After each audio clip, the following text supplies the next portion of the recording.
Welcome to the Ally Program podcast, which is a peer-to-peer network we just started to build from coast to coast. The goal is to connect the patient, the caregiver, the case manager to a community. Today, I'm joined by Jenny, an extraordinary woman. We're talking real life caregiving, advocacy, laughter, resilience. Whether you're a parent, a provider, or a friend, you'll find something here that resonates. So Jenny, tell us a little bit about yourself. So my name is Jenny, 45-year-old mom of two. My oldest is 12. And my youngest, who is my special needs daughter, is 6. She'll be 7 in October. And I've been married for going on almost 15 years now. Nice. Nice. Full-time working mom. Doing it all, right? Yes. Trying to. Yeah. Can you share a little bit more about your daughters? Yeah, so my oldest daughter, Sloan, is, like I said, she's 12. She likes sports. She loves being outside. She's into pickleball. Being a big sister is a really big deal to her, but being a big sister to a special needs sibling is the biggest deal to her. And she wants everybody to know about her sister. And sometimes we even have to remind her, you're important too. Your identity, doesn't just lie in your sister. It's within you too. Like, you're important too. Yeah. No, absolutely. And what about Everett? Oh my gosh. Yeah, like I said, Everett will be 7 October 1st. She is a ball of energy. They said she may never walk or talk. She runs, she climbs. She just ran from me on Sunday. We live on a river. She ran all the way down to the river, and Amazing. It was all I could do to catch her. She got in a lot of trouble. She is, this time of year, she gets ready to go back to school. She's out of her norm. She's out of her structure. So it's really hard for her, but so smart. And she just keeps breaking the, what do you say, the glass ceiling. She keeps she just keeps amazing us. Talking in sentences, that's new for us. Like I said, the geneticists, they give you worst case scenario a lot of times. Sure. She may never walk or talk, and she has really surpassed. We're ready for her to be in Special Olympics because my husband wants to bet on her in Special Olympics. So what has you've talked about it a little bit. What has the journey looked like for you with Everett? Starting from the beginning. We had no idea what we were in for, of course. As that's any parent with any child. You have no idea what their future holds. And I think that's the biggest reminder. My sister told me, because just like you see with people with Down syndrome, our kids can suffer from cardiomyopathy. They can or develop it. They can have seizures. They can have kidney failure, and there's all these things that are possible. But I just remember my sister telling me one day, you don't know what tomorrow holds for any of us. Yeah. So to look at those negative things is just, you can't focus on that. You have to focus on the cans and what she can do.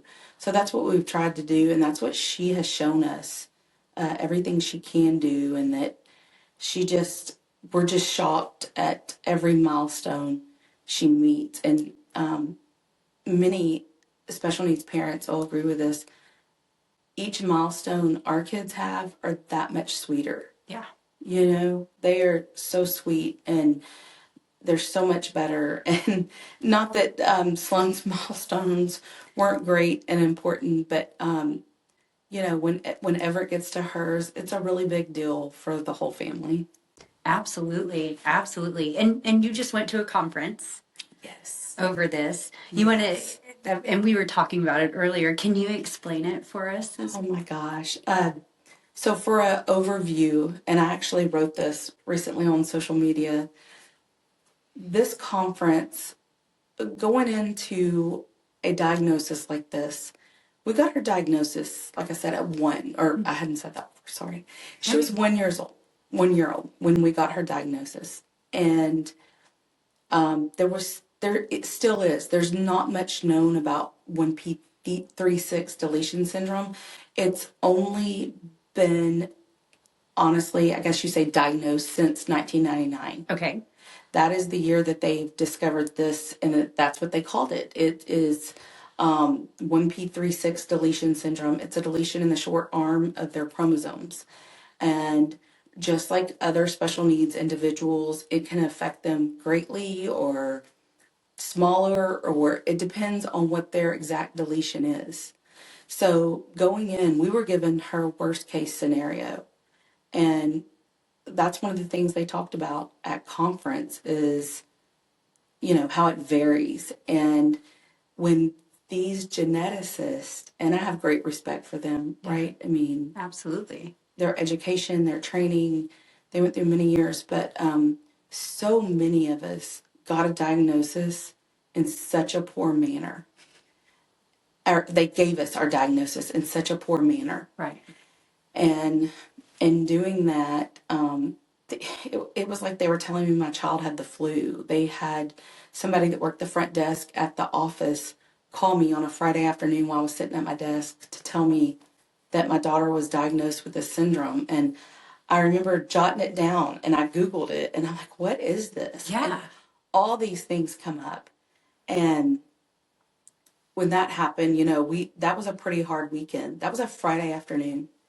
Wow. Yeah, that was a Friday, and I was shocked Yeah. at conference to learn that I was not the only parent that received diagnosis like Just this. like everyday business. There was a dentist that talked. He was there, and he has a child with 1p36 deletion syndrome, and he was one of the speakers on the panel, and he said, you would think they would call you and say, are you driving? Are you alone? Is anyone with you? Yeah. And so that was the biggest deal about this conference, is knowing we're not alone. The other big deal is when you're a special needs parent, it's feeling your way through the dark. Yeah. It is like feeling your way through the dark. And they, without a flashlight, without a map, without anything. And this conference was like giving me a GPS, Yeah. somewhere to actually start. And I loved that. It was just, and connecting with other parents. Absolutely. Wonderful. Yeah. Found that there were others going through same thing, if not similar, and bringing it back full circle. Exactly. That's amazing. That's amazing. How many days was it? So 3 days. Okay. It was 3 days. We started on a Friday afternoon. Let me get this straight. No, Thursday afternoon. Okay. All day Friday. I'm sorry. And then all day Saturday. Gotcha. And, yeah, we kind of convened on, it was really good. Like I said, thankfully my husband was with me. I sat in on most of the panels and the presentations by the specialists and doctors and such. And my husband was able to take Everett and my older daughter, and they went, and they had it at Morgan's Wonderland. Have you heard of that? Have you heard of that? It's pretty neat. Yeah. Yeah. So they had it at Morgan's Wonderland. And so the speakers were inside this beautifully air-conditioned building. And then my husband and my daughters went out and played in the park. But the information that I got listening to all of them was just priceless. Like I said, it was my GPS. Yeah. Yeah. Oh, that's amazing. That's beautiful. Well, there's one thing that stood out. Like, get to pick of one thing that stood out. Oh my You're gosh. big, like, oh man, wow. The behavioral therapist. Okay. The behavioral therapist. Because Everett has certain, like, she is supposed to wear glasses, but she won't wear glasses. Mm-hmm. And this therapist, he was so great. I believe his name is Jason Marshall. He's out of California. I mean, why does he have to be in California? Why can't he be in Texas, right? So I want to fly to California. But he was excellent. Oh. And he talked about, and I won't say it as eloquently, but more or less when they act out, that's their attempts at communication, right? Because their communication is it's a big barrier for them. They don't know how to get it from here to here. Doesn't mean they're not smart. They have a hard time doing it. And he told he told a couple of great stories about things that have happened in his career. And one of the ones I came back telling my whole family. He had a kid that would wake up every morning and he would make his mom mad as quick as he could. That he was nonverbal. Mm-hmm. And he had a mnemonic device that had words on it. And he would just make her mad. He loved making her mad. And so the therapist picked up on that pretty quickly, but the mom was there trying to get him, like, she didn't realize that. So he takes the young man in the other room and he was like, "Why are you making your mom mad, man?" Like, he just talks to him regular, right? And so the kid gets his mnemonic device and he presses purple. And so this therapist was like, "What?" So he's like, he goes back with the mom and the son, he puts them together and he was like, "I want to see him make you mad. I want to see what happens." And he does, and the mom's face turns purple. And he likes the color purple. And so, this is a true story. And so he would do that so she would turn purple. And it's just like, so we relate. This is crazy. So my daughter is tube fed. She's on all liquids. And she has a very sensitive gag reflex. Like, we can't even say gag in front of her. We're like, she's GAGN. Yeah. That's what we say around the house. And so we take her outside when she does that. Well, she's learned she gets to go outside when she does that. Yes. So this therapist, so we have to rework that, right? Like, absolutely. Hearing this therapist, but hearing it, I mean, it was just wonderful. But that's one of the things I want to do is establish a behavioral therapist in the Houston area. So she needs to wear her glasses. We've got to work on dental health. We have a dentist appointment Monday. Y'all pray for us. But she's got, I want her to wear her glasses and, she'd be surprised at what all she'll see. Yeah. She just doesn't want to wear them. They're cute. Yeah. Cute is not the selling point on this one, is it? No, she doesn't care. Yeah. Well, becoming a caregiver and an advocate happens overnight sometimes, right? Ready or not. Let's talk about what that transition felt like for you. What surprised you most about stepping into this new role as a caregiver and an advocate for Everett? Oh my gosh, I don't even know where to start on that. When she was born, everything was off. I mean, and when I say off, I mean she didn't eat, she didn't sleep, right? So that caregiver role started automatically. Yeah. And it was hard. My mom pretty much lived with us for 6 to 8 months. It was, thank God she was close by, but we wouldn't have survived without my mom. And it was so hard. Everything from her feedings, that was before she had a feeding tube. Yeah. Again, we didn't have diagnosis. We didn't know. And I remember her being only 3 or 4 months old and she wouldn't eat. And I remember standing in the baby formula aisle at our local HEB. And this is honest to God truth. I cussed and I cried and I prayed. And standing there, I was looking for answers. God, tell me what she needs, because I didn't know. And you just, when you're that lost, and we ended up with a sensitive stomach formula. Right. And that got her on the right track. And then we found out she had reflux. That was a fight with the doctor, because the doctor said she's too little to have reflux. I've fired some pediatricians. Oh, yeah. I have. I've been through some specialists, and we did. We learned to become her caregiver before we got a diagnosis. Yeah. She was a year and a week old when we got a diagnosis. But and as much as that hurt and was life-changing, with a diagnosis came answers and solutions, right? And early intervention. Yeah, absolutely. Yeah. Absolutely. So you were thrust into it. You were thrown into it. And All of then, us. like you said, we're a family, right? I mean, you don't get to just tap out. You want to.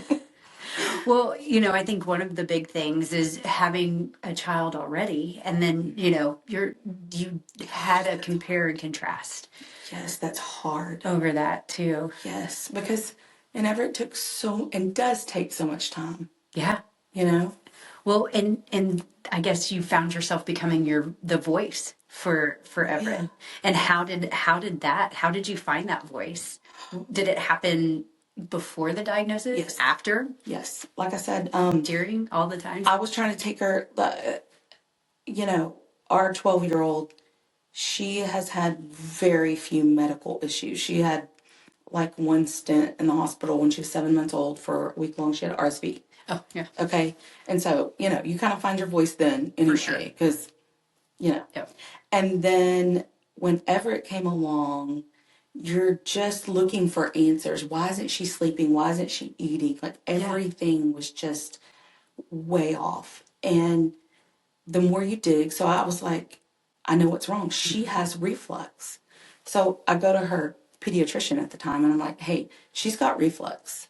And the doctor was like, she's too young. She doesn't have reflux. And I'm like, I'm telling you she does, and I'm not leaving here without medicine. I mean, you have to be firm. You have to be, if they don't live with our children, they don't know. And we expect them to be godlike, I guess, and all knowing. I found that the good specialists and the good pediatricians, when I tell them, thank you for listening to me, because I'll say it.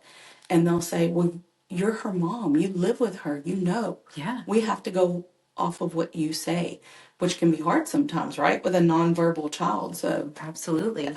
Absolutely. yeah, so I found my voice pretty early on. And I went through 2 or 3 neurologists. Okay. I went through 2 or 3 neurologists. That's when we were like, something's off, something's not right. Like, and this is so funny. I always say this, like, she's beautiful and she's perfect to me. But hindsight's 2020, right? And I have my other special needs moms or friends that have special needs children. They'll tell me, she has the markers, she had the low ears and her little nose and like their little eyes are different. And my mommy goggles were on. I was like, she is perfect. Like, I don't even know what y'all are talking about. Like, Yeah. I mean, and even to this day, I'm like, and that brings me to this. I'm sorry. Like, this is where I remember the first time I realized people thought she looked different. We were at the zoo. My mom and I had taken her to the zoo, and these children had stopped and they were looking at her. And I was like, what are they looking at? And they were staring at her. And I told my mom later, I said, Mom, they were staring at Everett. And she said, I know, and that was hard. yeah. That was really hard that day. Yeah. Did you say anything, or it was just more It was of after the diagnosis. Yeah.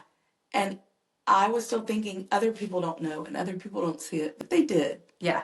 They did. They saw it and they knew. But these children stopped and they knew she was different, And now people stare because she's loud and she screams, but she does. She's so loud. Oh, But gosh. yeah. And what's normally your response back when they're staring? With kids, I try to be. It's really hard, right? So. We were all kids once, and when we saw something different, I don't know if I always handled the situation correctly. And so I try to tell her, say hi, Everett, and, and they warm up to her.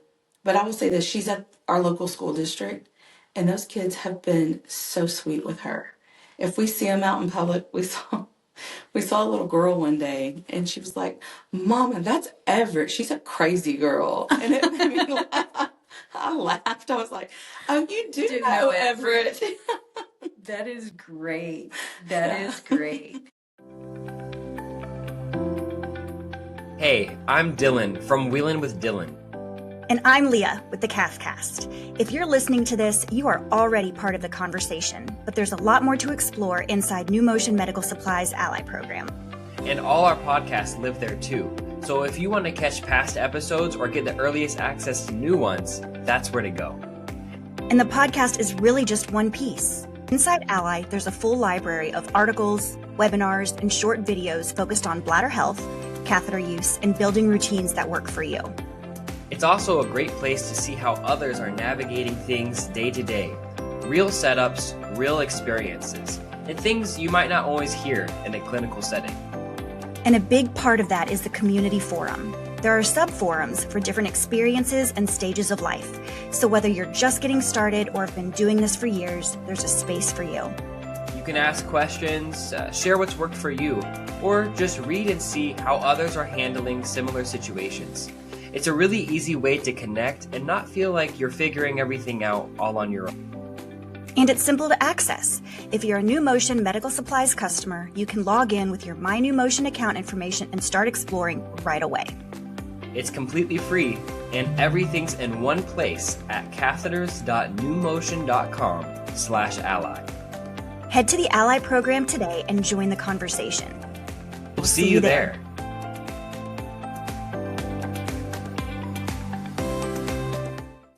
Well, you know, we've talked a little bit about how no one does this alone, whether it's family, faith, or friendships. Support makes the difference. Let's talk about yours. You've talked about your mom. You're gonna make me cry. Oh, no. I am married. Okay. My husband is he's a very hands-on dad. So thank you, Lord, for that. Yeah. My parents are very hands-on grandparents.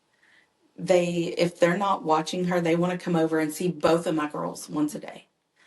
I have really sweet friends.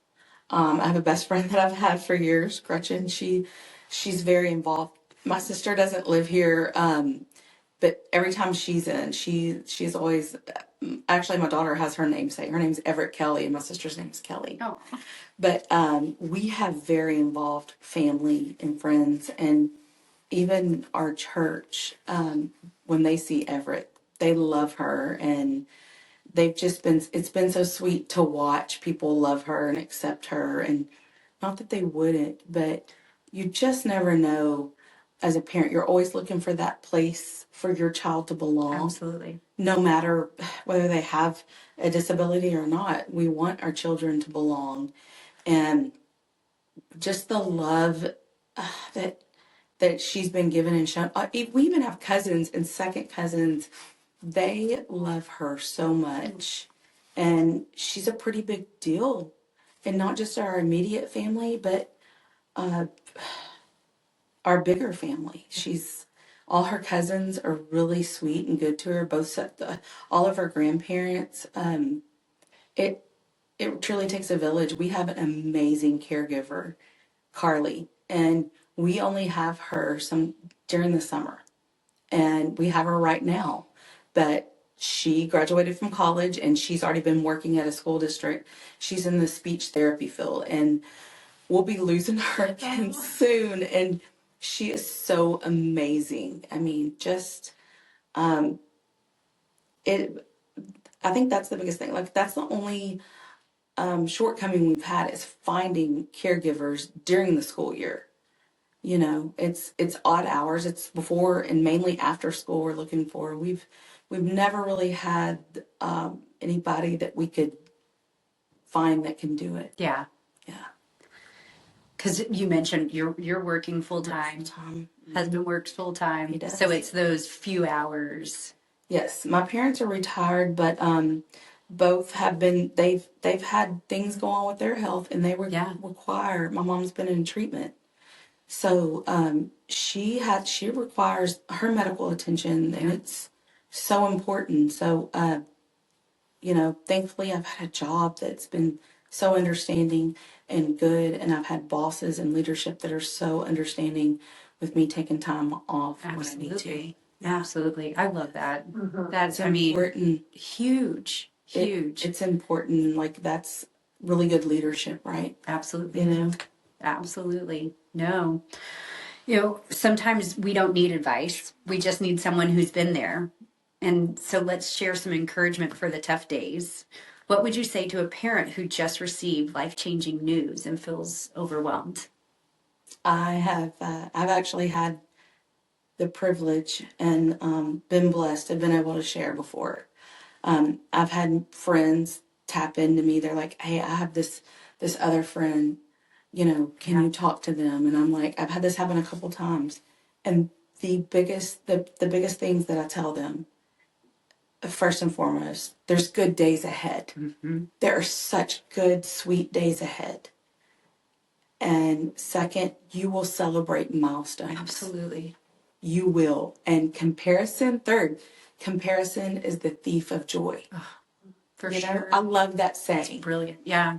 And sorry, it's just those are the biggest. And it was one of those God winks is what we would call it in my Sunday school class.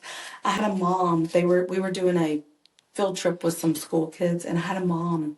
She came up to me and she said, "It's nice to finally meet you." And she introduced herself by name. She was so sweet, and she said, "I don't know if you remember, but you told me there's good days ahead, and that milestones are that much sweeter." And she said, "You were so right." And I look back on it, because I look back on what I wanted someone to tell me, Yeah. and I can tell you this: Brene's not here.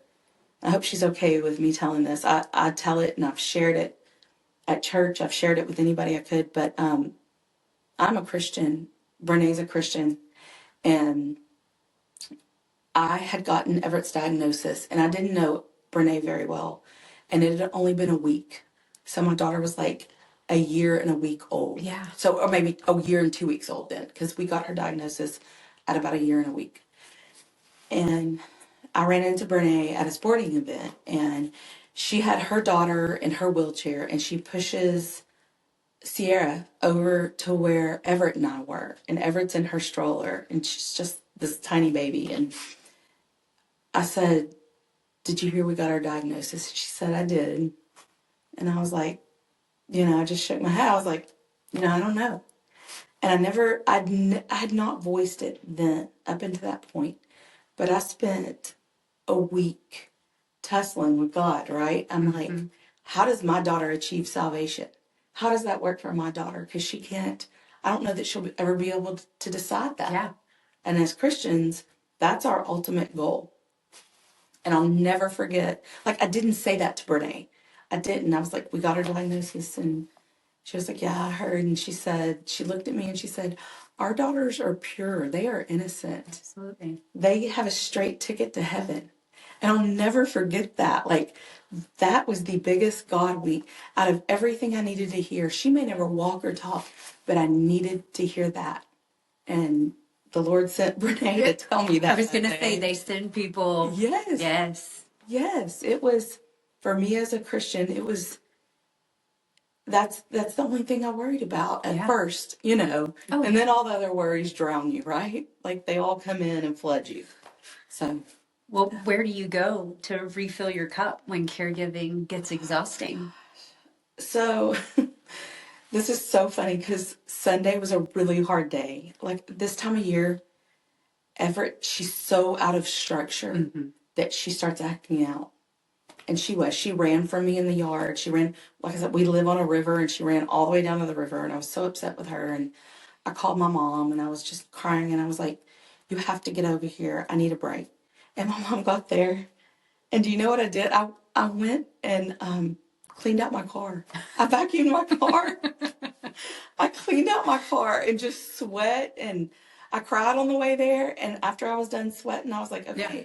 And my husband came home from work, and he took over. He's a shift worker. And, I got a break that day. It was so funny because I was so upset about her running from me and running to the river, right? Like, and so all day Monday, I was still upset about it. And I was like, I'm so mad at her. And I got home and I heard her sweet little voice, and I peeked around the corner, and I just wanted to eat her up. Like I was kissing her, and she just shoved me away. She didn't care. She was just like, it's only when she wants love. Like, and I was just like, you get over it like that. But I was so upset. But Sunday was that day. Like I had to refill my cup. Yeah. But once a year, I have sweet girlfriends from high school or from school, like all through school. And we try to do a girls' trip.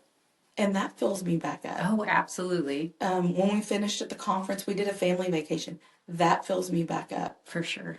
All of those, anything and everything. My husband and I, we try to grab dinner together when we can. But also, he'll grab dinner with his guy friends after work. Yeah. I try to grab dinner with my friends, in the evenings. It's hard. It's hard to get away, but it's so important. It's vital. It is. Absolutely. Yeah. No, I love that. That's so good. It's such a great way to reset. Trust me, every parent, your kids push you to a point. Sometimes you're like, I need some time. Oh, Sunday, I was so mad at Get out her. of this house. Mhm.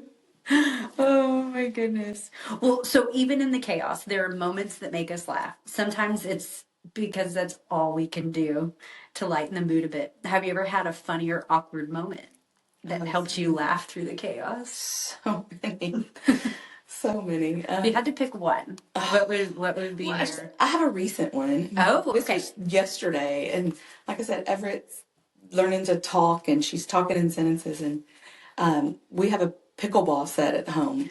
Sloan loves pickleball, so she had a friend over, and they're going to play pickleball. Well, Everett goes up. She knows how to just work you, and so she'd been in trouble when she goes outside because she runs off, and she went up to my husband and she looked at him. And she said, "I want to play pickleball," and so. We can't turn her down. And then we took her out for pickleball and she ran off and got in trouble. But then she had to go back in. But yes, I mean, there's that.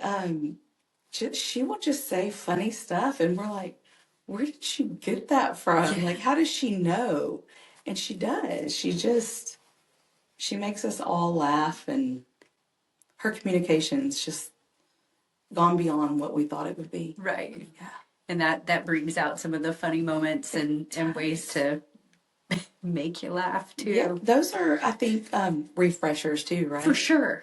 You know, Absolutely. it's like, oh, maybe we're doing something right. Yes, you are. You are. Well, being a parent changes you, but parenting a child with special needs can transform your outlook entirely. So let's explore that growth. What does strength in your household look like? Oh my gosh. Well, first of all, physical. Yeah.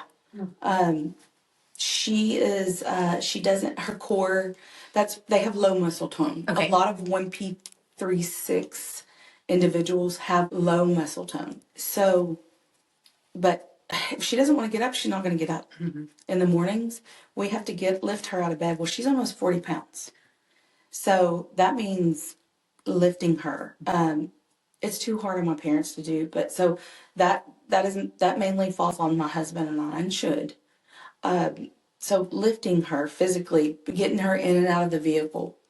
When she's tired and falls asleep and we go to put her in bed, I mean, she's heavy. She is just solid. So like I said, we go to church and my daughters and I, mainly Sloan and I, but they have a place for Everett there. But renewing our strength in the Lord and just having that time at church each week, my spiritual strength is what really helps me and my daughter. We both, I couldn't do it without the Lord. I don't know what other people do, and I don't, that's okay if you don't know the Lord, but for people that are empty and looking, Jesus is the only way, and he's gotten me through some really hard times with all this. Like, I have so many stories of the things that he's done for us and the way that he has blessed us, and he has really gotten us through some of the hardest days. And Sundays are my days when even sometimes a lot of times my parents will say, we'll stay home and we'll watch her so you can go to church. Yeah. And it's the best thing for me. I need it. Yeah. Feels my Keeps you going, right? Yes. How have your daughters changed you as a woman, as a mom, as a human? In so many ways. Yes. In so many ways. Like, I guess it's good and bad, but if I see people just being mean, just to be mean, I can't help it. Right. I cannot help it. I say something and it's probably not necessary. But I can't, I don't put up with a lot of meanness for sport or for it. It really, I have a short fuse with that. Yeah. And especially with adults, I'm like, come on. Yes. Yeah. Just, for sure. And so even this is so hypocritical, but when someone's mean, I'm like, I'll get even meaner because I'm like, I'm not putting up with this. Isn't that terrible? Not But today. it's honest. I'm just being honest. Yeah. I'm like, you want to get mean? Let's get mean. Because I don't like that. Yeah. I don't like meanness. Only I can be mean. But no, I just can't stand the meanness. Yeah. Like, that's been the biggest thing as a mom of both of my girls. And I don't have a lot of patience with people that don't want to help themselves. For sure. I have a lot of frustration with that and struggle with that. And sometimes it's poured over into my job, which isn't fair because I don't know what certain people have been through. But I'm also like, there's nobody, if you're bodily able and mentally able, you need to be able to do these things and take care of yourself. And Yeah. because there's people that can't, Right. you know, and I think that's that's where my short fuse comes in. Yeah. My frustration. No, absolutely. Yeah. Well, so with hopes and dreams, things like that, right? Talking about how this whole evolution has come around. What do you want your daughters to carry with them as they grow? Not just the big picture, but right now, today. First and foremost, Jesus. Mm-hmm. I do. With our faith, I want them to have Jesus every step of the way. Second, I want them to be strong. I gave both of my daughters very strong names. There you go. Live up to your name. I did. And my oldest, I remind her of that. She was named after her great-grandmother who raised 9 kids during the Depression. Wow. And her middle name was Gray, and that was her great-great-grandmother's middle name. And like I said, Everett is named after my sister, her middle name, Mm-hmm. Everett Kelly. I gave them both strong names. You have to be strong in this world. Absolutely. You do. I mean, that's the biggest thing is I want them to be strong women, but also to have a relationship with the Lord. What do you think Sloan, your other daughter, would want to share with other siblings in similar situations? So I love that. I was thinking about this on the way here. Yeah. If you want to, and I've seen this quote, y'all probably seen it. If you want to know how to treat someone with a special needs or a disability, watch their siblings. Oh, yeah.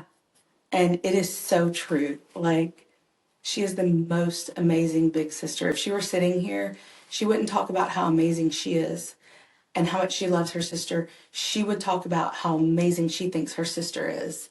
And just Sloane's heart is the most amazing. And I couldn't be more proud of her. Yeah. Oh. No, Oh. No, you're I fine. couldn't be more proud. She's just the most amazing big sister. Yeah. You know, she just... And it's funny because whenever it's doing something she's not supposed to do, and she's like, Mom, I'm going to spank her. And I'm like, spank her. We do shot, she spanks her. And I'm like, get her, girl. I do. Oh my goodness.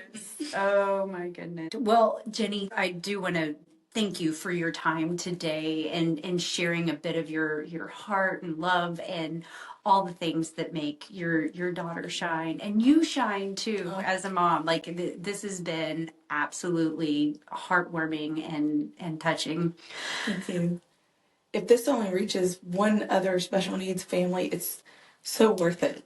Absolutely. It is so worth it. Absolutely. Because when you're lost on that journey, to hear somebody else, it is like to know it's going to be okay. Yeah. And that there's good days ahead. Yeah. And the milestones are that much sweeter. For sure. Yeah. For sure. I love that. And you had said that in the beginning too. This is Jenny with the Ally Program podcast series. Until next time, keep leading with compassion, holding space for others, and yes, laughing through the mess when you can.